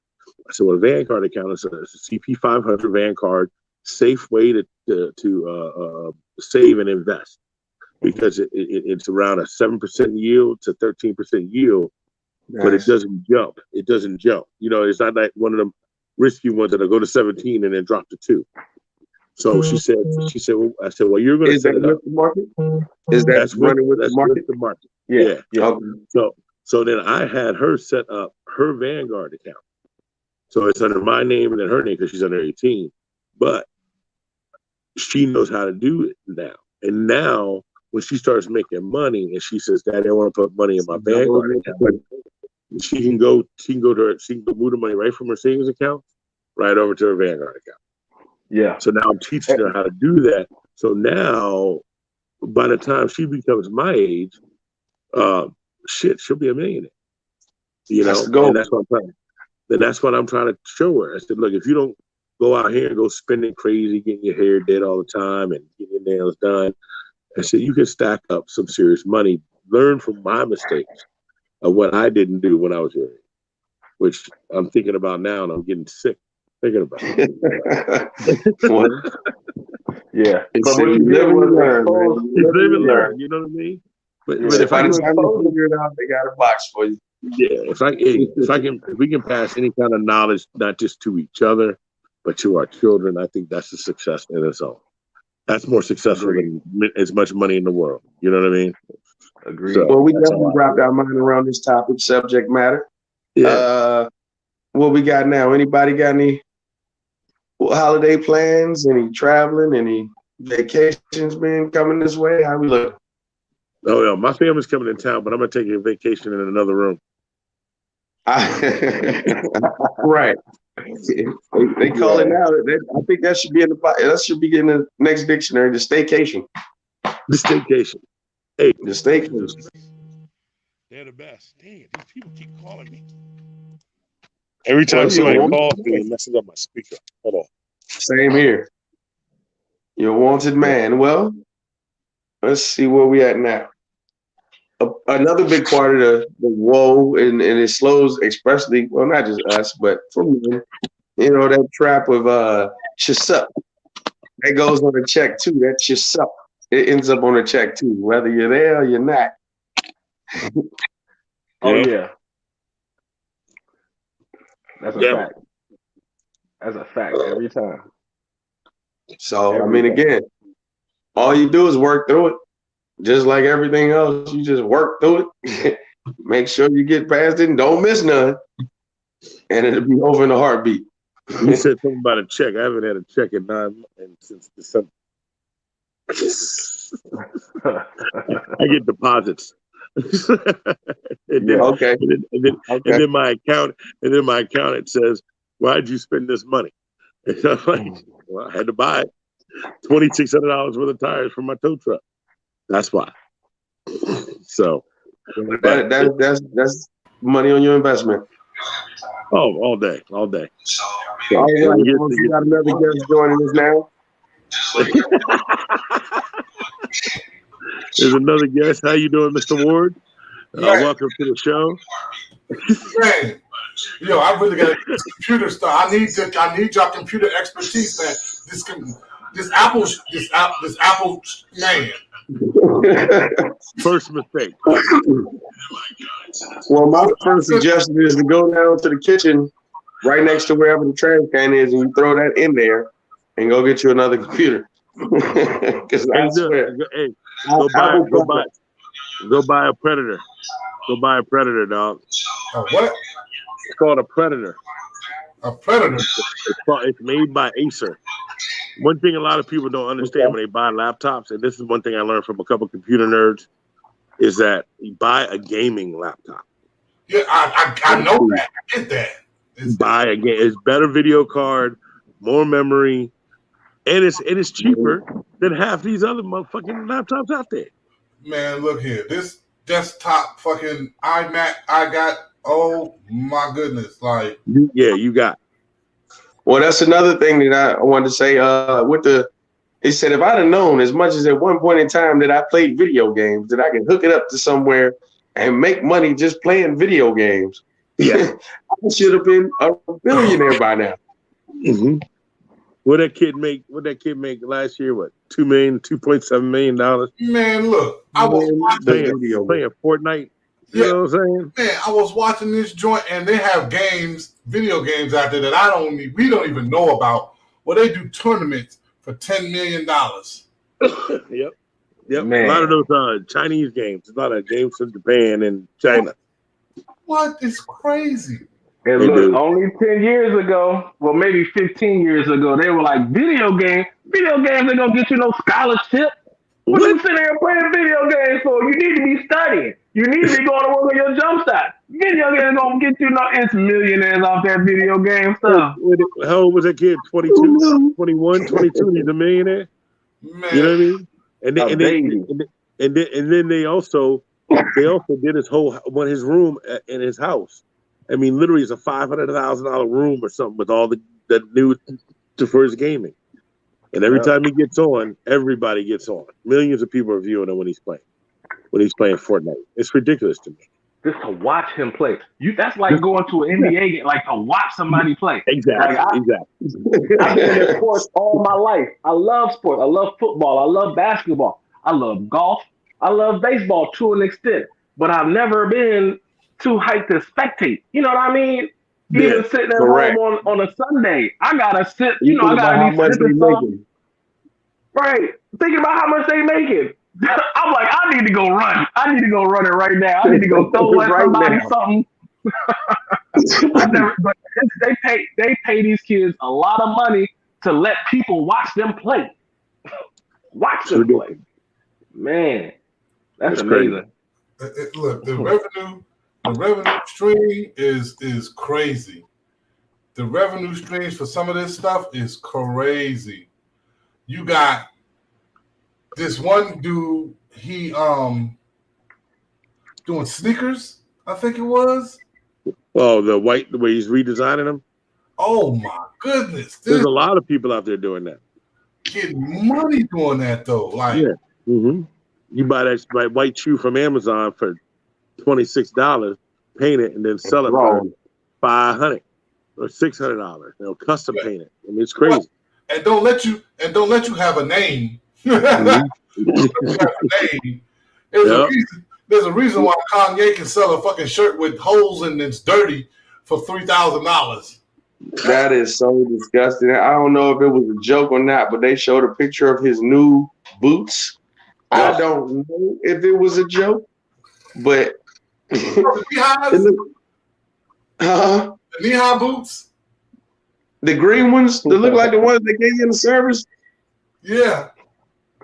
Oh man, he said I couldn't get nothing else to do with them but crush grapes. He, Shit, as big as them boots, I used to crush walnuts with them. Yep. he You know literally. what? Somebody's already bought them. They're gonna make it a trend. It's Yep. gonna last for a little while, then it's on to the next one.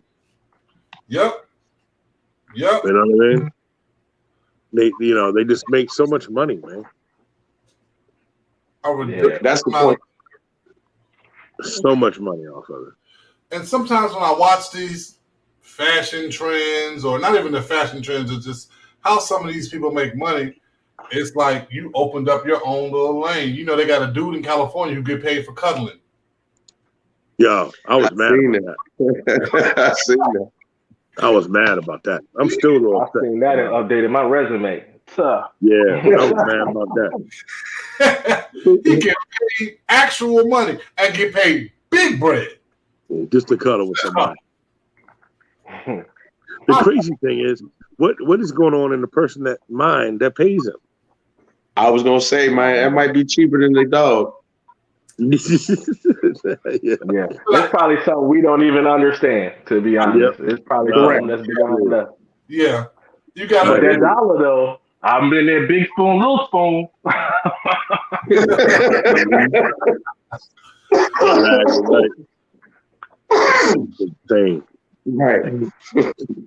So I was going over in my head last night, Oh shit. and Where you coming from? and I was watching Hustle and Flow, right?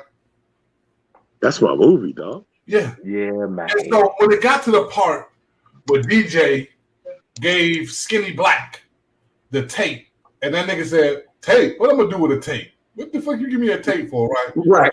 I went back in my head to like, I wonder what the movie would have been like if you would have gave him a zip drive or a CD. Would he have whooped his ass in the bathroom for real?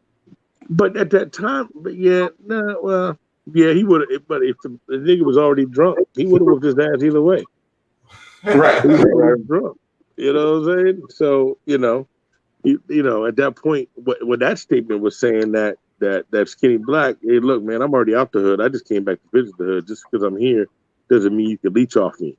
And that's Amen. how, and that's the hood mentality, where it should have been that, hey, brother, yeah, you know what? I'm from your hood. I'm gonna help you out. Let's do this together. You know what I mean? But of course, in the movie wouldn't have been as interesting. Right. You know It what would I have been the same kind of, it wouldn't have been the same movie. It wouldn't have been the same movie. You know what I mean? So that's how I feel. I often think about stuff like that in my head, and I know it's just me. Like, if he didn't give him the tape and he didn't whoop his ass, then how would the movie have ended then? Because he wouldn't have been in jail. I mean, you're right. It could go. You can look at it and go any. It can go in any. It could have went in any direction. Yeah, it could go in any direction. But I think about shit like that in my head. Like, what movies do y'all think that if a little point in the middle would have changed, that it would have changed the whole movie? Shawshank Redemption. Shawshank. Oh man, how did you do that? Woo! That's one of my favorites. Woo! Yo. Hold up. And Yo. what's the turning point in your head? What part that would you change? I already know. I'm just gonna want you to, because we gotta say it. You feel me?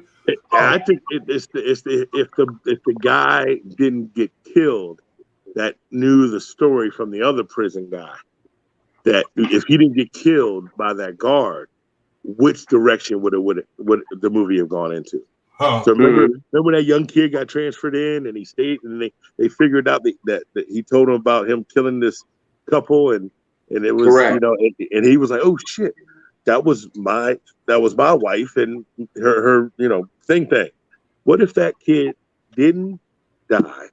What if they actually went that direction where they took him back to court? He had a witness and all that. What would have happened with that? You talking about? It would have been the same movie. You talking about the crazy one, Wild Bill? That's what you talking about? Yeah, the guy who stayed with him. Yeah. And then transferred to their prison. Yeah. Mm-hmm. It wouldn't have been the same because remember he helped that kid out get his GED and all that shit. You know what I mean? Yeah. I mean he loved that kid. But, Well, you know, I mean, yeah. If Ricky would have never got shot, I don't know if Ice Cube would have been as popular. Facts. Oh, facts. Do you think Cuba Gooding Jr. would have went too much further in his career if he never yelled out, Ricky?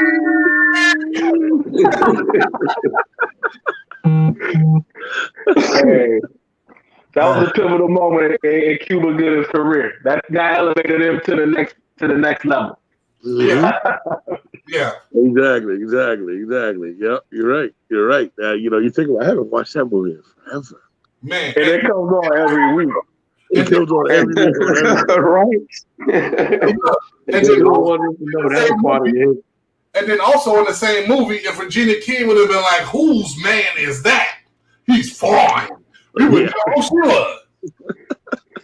You know what? Clue. I saw a picture the other day, and I totally forgot that Regina King was in the movie. Like, it was a picture of Chestnut and Regina King. And I was like, wait a minute, Regina King, what about Nia Long? Where did she go? She wasn't in the picture. But I was like, no, I know it wasn't Regina King. It was the other co-star. Yeah. But she was the hood girl at the party. Shit, it's a lot of actresses that we didn't know was younger girls or younger women or younger ladies. You go back and look at it now. And now, Have you guys seen The Harder They Fall? Of course. Yes. Oh, Yes. When you said Yes. Regina King, that popped right in my head. There it is. I'm telling you, I love that movie, man. That was a beautiful movie. They put that together well. yeah. Trevor is And see where a 25-30 career started and where it advanced to now, where they putting together their own productions and of this quality. Stop it. oh yeah. Stop it. They really doing it. And you know what's funny though? Netflix is one of the only companies that allows African American to do their own thing. Like, Right. they're Norwegian. It's a Norwegian company. Is that right? Yes, they're no. It's either Norwegian or it's somewhere over there. It's Norwegian or Scandinavian or something like that, right? But they are one of But the. it's probably not as a racist as America. You know, they only see one thing, green. That's it. That's That's it. It's gonna make us money. Shit, go ahead. Shit, go ahead. Yeah. Spotify is the same way. Spotify, I think they're a Swiss company or something like that. They're not an American company. That's why you have so much leeway on Spotify. Even after they incorporated video, you know what I mean? It's not as censored. So you have the ability. It's not like Disney, where Disney you can't say but so much on here, especially ESPN and stuff like that. Spotify, look, this is you. You kind of got the reins on this. This is your baby. Take off. Yo, I'm kind of, you know what, from what I'm just seeing, and my best example for what I'm saying is, how do you erase a person's entire career because of things that they have done? Now, I can't agree with a whole lot of things that R. Kelly has done, but they have removed R. Kelly's career from existence, from public view. You look up on a lot of different places, and no, they haven't. He's still on Pandora because he come on my automatic playlist like clockwork. Okay, all right, Amazon. He can't find him on Amazon Music. That's because you like pissing on women. Nasty motherfucker. But for all intents before and you purposes, knew that, yeah, go ahead, Smooth. go ahead. Yeah, but for all intents and purposes, they tried to cancel him, right? But Yeah. I don't know if every Harvey Weinstein movie is no longer accessible on the streaming They still platform. streaming them. They still streaming. So how they do that? How can you do that? Harvey Who do Weinstein. you You know think? what? You know what? If you was to cut out Harvey Weinstein's movies or what he did for the entertainment industry, as far as that goes, it would be like doing critical race theory and erasing all the fucking history and starting over again. Like, he has, like, if you pay attention, like I used to pay attention when I watch movies, because I watch so many movies, to who the executive producers are, the people who cast people, things of that nature, right? And Harvey Weinstein, man, you have no idea. If next time you watch a movie, next 10 movies you watch, right, and it's gonna surprise the fuck out of you. Watch who executive producers are or producers are. It will, man. Like you'd be surprised how many basketball, football players are is executive producing these TV shows and these movies, and you have no clue. And they're good movies too. But if you take Harvey Weinstein shit out, half of the shit in the all the shit in the 90s, all the shit in the 80s, half of the shit in the 2000s will be gone. You won't see it no more. And you my thing is archive it and let these other people get in there with their stuff. Put some other stuff on. If that's how you're gonna do R. Kelly, put some other stuff on TV. But see, that's the thing though. They so busy trying to pinhole and put people in a box, right? That they not letting a lot of these. That's why I like Netflix, because Netflix will let you run with it as long as they think it's gonna make money. Or even if they don't think it's money, they're gonna let you put it out there because it's gonna bring something. You feel me? Yeah. A lot of these ideas is getting recycled because you can't reinvent the wheel 10 times. You can't remake Equalizer with a female and think that. Why not? I don't think really got something against that one, huh? Look, when I came up, Equalizer, you know it's Telly Savalas, and then they did the movie. It's Denzel Washington, right? No, it wasn't Telly Savalas. That was that British guy. Yeah, Robert McCall, the British guy. Oh, sorry, Robert McCall, right? Yeah. So like, if you're gonna remake some shit, but look, then they came back with a black guy, right? And Denzel killed it. Let's be honest, Denzel killed it. So why not remake it with a good female role and see what it is? It's not about Equalizer as a person. It's an Equalizer as a movement. Yeah, it's like 007. Yeah, that's it. It's No, we had this argument the other day. 007 can never be a black man. Why not? What? Nigga, there's plenty of black British guys. Why can't 007 be a black man? Because he would never get through security.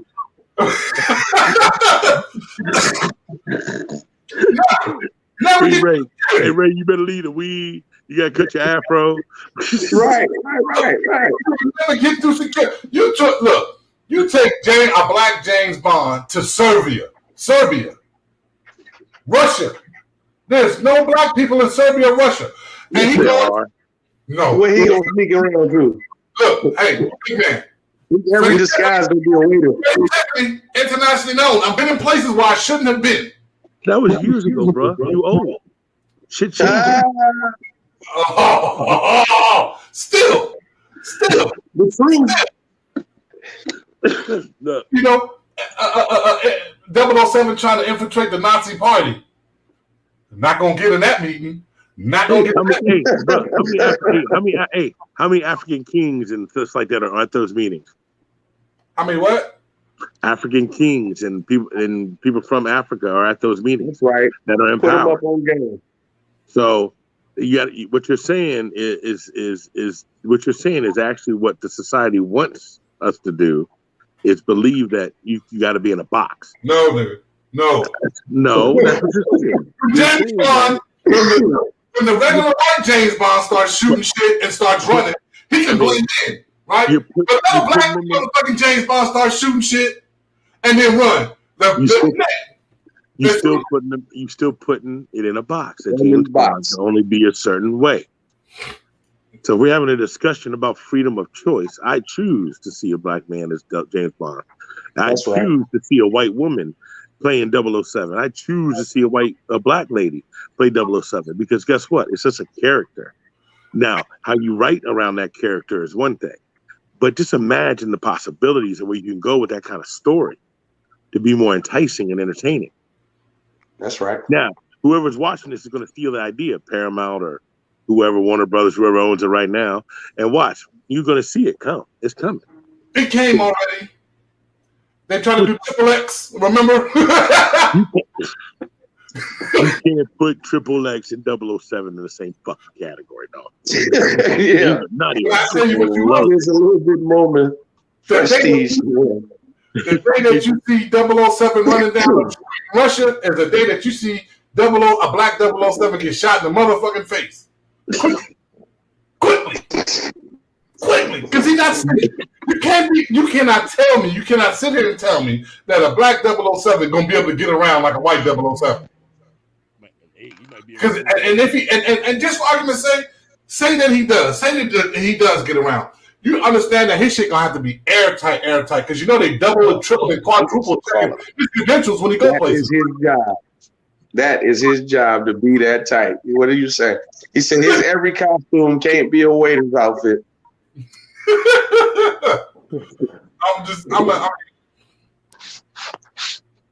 I hear you. Yeah, your show, I ain't gonna tell you ain't right. But I have hope. I do have hope. The day that I see a black 007 007 movie and it makes sense to me is the day I will be like, oh shit, nigga, we made it. Yeah. Hey man. Hey, if we got look, we had a black president. So yeah. But it has to make sense. We can do it. Yeah, exactly. Of course. But everything. Why you kidding? He said, why you talking about it? He said, in some of my time, spent it in the institution for a couple of days. Yeah, I met a black 007. It was like 22-007-4469. And I mean, again, he carried the 007 to a higher standard. And honestly, there is a lot out there already. There is. But I don't know. Yeah, and they doubling as cuddlers. That's their undercover. That's their undercover job is cuddlers. Yeah, cover up. Oh, man. So I really enjoyed this, fellas. This was a good day on a Wednesday. Literally. Hey man. Look, all I gotta say is I'm glad that you're doing this kind of a platform where people can hear real, not just brothers, and we people brothers, and our thoughts on subjects. You know what I'm saying? There's no script, there's no BS. It's just there's four dudes on the screen talking, and I appreciate it. To be honest, I'm sorry I missed Monday. My bad. Monday was a busy day for me, but I'm glad I could get on today and chop it up with all you guys, man. It's definitely good. Invite me anytime. Things are supposed to happen when they're supposed to happen. You feel me? Yep. There it is. That's how I feel. Yeah. I like doing this because I like bringing people together. I like people being like-minded. I like it. And all three of y'all know me. You know what I'm saying? I'm supposed to be this big mean guy. I'm supposed to be this big fighting person. You know what I'm saying? And I'm just me. I want people to get along. I don't want to fight. I want people to get along. I want people to come together. I want people to be able to strive and have good piece of life. And so I wanted to put this platform together for any and everybody to be able to talk about anything they want to. No judgment. Because that's what we need. That's what we need. As a society, not even black people, as a society, we need to be able to have the conversations that we're having with anybody, and not get in a fight, and not cuss each other out, and agree. Sometimes you have to. Sometimes agreeing to disagree is agreeing. You feel me? Yeah, and it's positive. It's positive. You know what I'm saying? I'd much rather do it in this setting than be in the street and have to fight somebody, or you know what I'm saying? But you know what? But even if we were around each other like back in the day with the my man in Philadelphia understands they got the barrel with the fire just burning outside and this brother just chopping it up, talking shit and doing whatever. At that point, that's positivity. So with that positivity, we have to keep it and don't get in your feelings about a statement. You everybody has their own opinion. That's the issue I have a problem with. Somebody gets in their feelings about a statement, and they don't realize that that's their opinion. And those are words. It's not going to hurt you. You know what I mean? Just be positive and just listen. Maybe you might get something out of it. You know what I mean? No matter whether you like it or not. Conversation in itself. That's a whole conversation in itself. You know that. You know that. You know that. You know that. And also, it's very, very, very, very, very therapeutic. Yes. Very therapeutic. I got shit. I got shit on top of shit inside my brain sometimes. You know what I'm saying? Yeah, we know.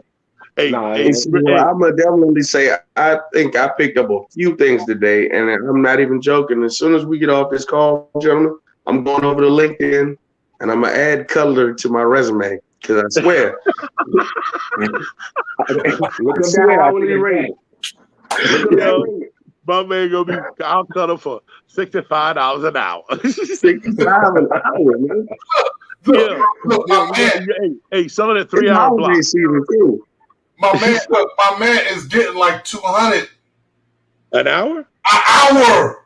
All right, I can't claim being a professional just yet. With minimal time stamps. You feel me? So $200 an hour with a 2 hour minimum, like minimum. There you go. Oh man, not playing. Status. and it's cold on the East Coast. When it's cold outside, I'm pulling up. You know what? That would work. It's fat boy season, so I'm a big deal. It's fat guy season. I'm gonna make some money, dog. Hey, look, yesterday's price is not today's price. It's up. Yeah. It's about, and I'm gonna put a website up. It's gonna call Machiavelli Cuddling Services. Kill it.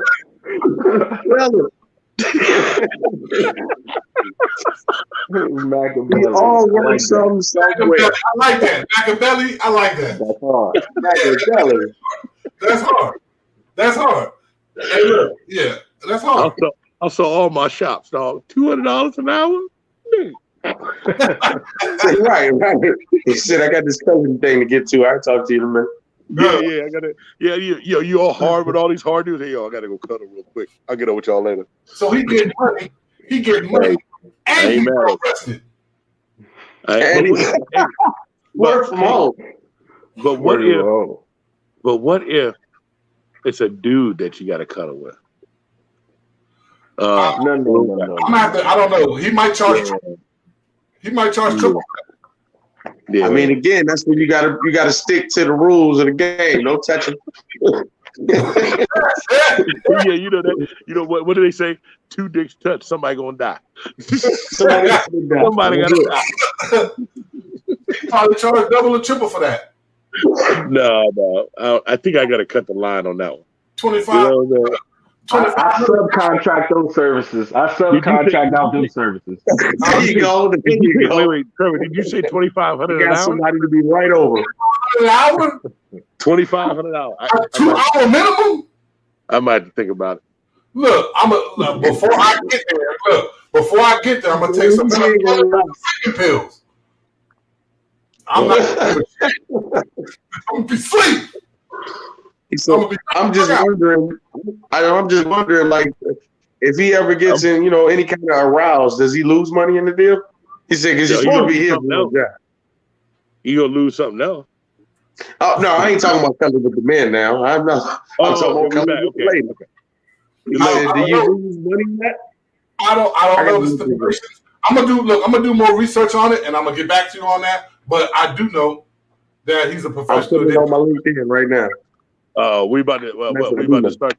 We all gonna start East Coast cuddling. Oh! Hey, no, Machiavelli was the thing, though. I think Machiavelli was hard. Machiavelli was hard. I like that. Yeah, Machiavelli is my joint. That's my stripper name on the weekend. I love it. Oh! Gotta go get my money from amateur night, dog. Gotta do what I gotta do. It's not a day. Shit. It's not even the largest community of cuddle enthusiasts. Oh boy. Hootie Tang say, why the dime, my dear? I'm gonna get on the side. Yo. Oh shit. Hey man, let me know next time we doing this, man. I enjoy this shit. This is crazy. You know what I'm saying? Thursday night, 8 to 10, and Friday morning, 10 to 12. Yeah, well, Thursday I'll be back by 8. I got a couple running rounds to do, a couple vehicles pick up and drop off. But I'll be around. Just send me the invite. You know what I'm saying? I'll get on. All You right. know. So and y'all let me know about the research on the cuddling company. I'm all over it right now, man. They got them in PA and New Jersey. Fort God Washington. damn. Maryland. I told you. I 30 told, years in business. I told you. It Hey, started. Casey, you shutting the shop down? We're gonna start a cuddling business. That's it. Anybody over I there? found my dream career. We're gonna start a cuddling business where we just go cuddle with people. It's $200 an hour they're getting paid. You down? He said, "Oh, wait a minute." Huh? I know Trevor can figure that out. That's Casey's like, I think Trevor can figure that one out.